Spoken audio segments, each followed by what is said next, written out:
Share on Pinterest. Ever been up in the mountains, at the beach, or in a thunderstorm and suddenly felt a huge change in your mood? That's not just a feeling of awe. It might be negative ions.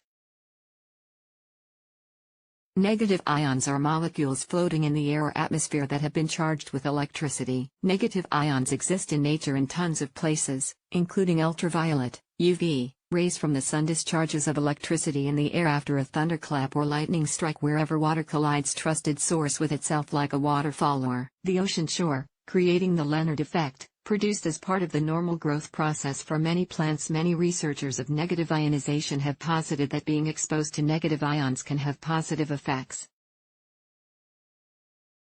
Part of this is due to the chemical reactions that ions have with your bodily tissues and a trusted source. But is there any real evidence for these claims? Let's dive into the research behind the benefits, if any, of negative ionization, what risks and side effects may be possible from exposure, and finding negative ions. Benefits of negative ions. Proponents of negative ionization make a lot of seemingly lofty claims about its mental health benefits in particular. Here is what years of research have and haven't found. Research supports exposure to negative ions reducing symptoms of depression for some people, having an activating influence on some body systems and cognitive performance, promoting antimicrobial activity. Not enough evidence for reducing serotonin to help manage anxiety, lowering blood pressure, improving your breathing. A 2013 review, trusted source of scientific literature on negative ionization, published between 1957 and 2012, found that ionization had no impact on people's general mental health but did find a notable effect on people with depression. Hours of negative ion exposure may reduce symptoms of depression. High levels of exposure, like several hours or more, to negative ions caused people with chronic depression and seasonal affective disorder, SAD, to record lower scores on surveys of their depression symptoms. Shorter duration of negative ion exposure may positively affect seasonal depression. Lower levels of exposure, just 30 minutes or so, were only enough to help people affected by SAD. A very small 2015 study, trusted source, didn't find any major effects on mood or mental health from negative ions. But this study did find a small improvement on cognitive performance after short-term exposure to increased negative ions. A 2018 review, trusted source of ionization literature, also found an effect of negative ionization on many facets of human health. Researchers looked at 100 years of studies and found evidence that negative ions could help regulate sleep patterns and mood, reduce stress, boost immune system function, increase metabolism. Trusted source of carbs and fats galore inhibit the growth of harmful bacteria, viruses, and mold species, such as E. coli, Staphylococcus aureus, and the bacterium that causes tuberculosis. But researchers also noted that there was no evidence that negative ions could reduce serotonin to help manage anxiety, lower blood pressure, improve breathing. And this same study looked at how negative ions affected indoor air pollution. Many negative ion generators or ionizers can help reduce pollution particles that are up to 5 feet off the ground by as much as 97%. But keep in mind that this effect has mainly been studied in controlled environments that don't have major sources of new pollutants constantly entering the air. Risks of negative ion exposure. The greatest risks of negative ions come from ion generators used in small spaces like bedrooms. Ionizers create negative ions by discharging electrical currents into the air, like the corona discharge effect of a lightning storm. Ozone particles. But negative ionizers can release ground-level, tropospheric, ozone into the air. Some researchers claim this can make symptoms of conditions like asthma worse, though a 2013 review, trusted source of studies, found no reliable, significant evidence of an effect, beneficial or detrimental, on asthma or pulmonary functions. Static electricity buildup. The extra electrical charges released into the air by an ionizer can also lead to dangerous levels of electrical charge in your home.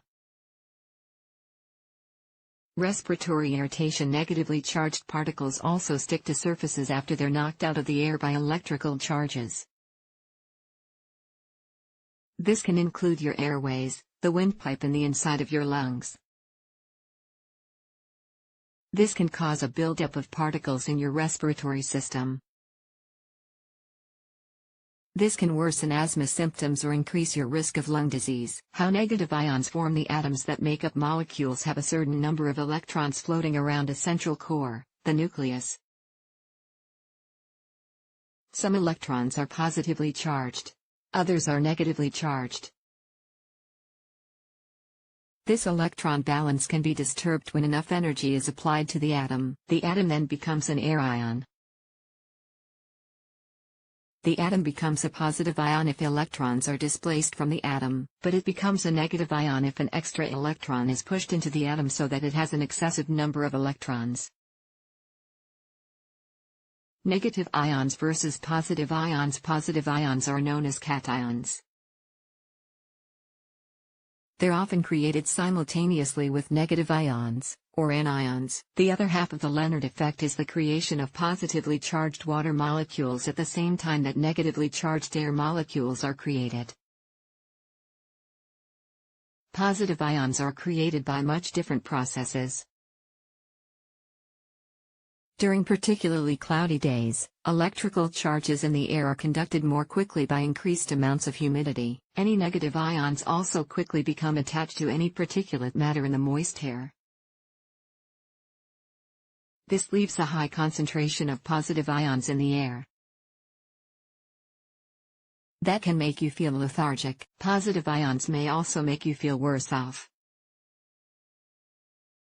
The 2013 literature review trusted source mentioned earlier found that many people who were exposed to increased levels of positive ions reported more unpleasantness, acute respiratory irritation, joint symptoms. Finding and generating negative ions. Get outdoors. The best way to get negative ions is to go to where they exist naturally. There's little anyone can say against spending a little time outdoors.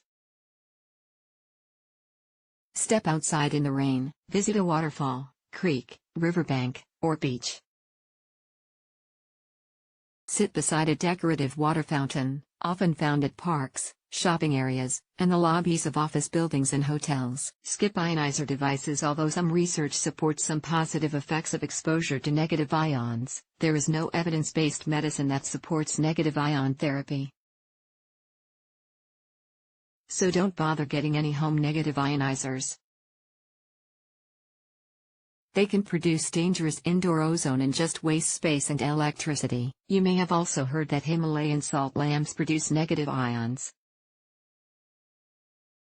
But the amount they produce, if any, hasn't been shown to be significant. The takeaway: negative ions are everywhere in nature.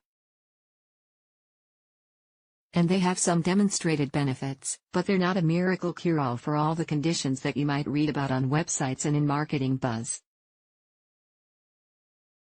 Don't count on negative ions to make any major medical changes to your life. But enjoy the next thunderstorm or a trip to a cascading waterfall for your negative ion fix.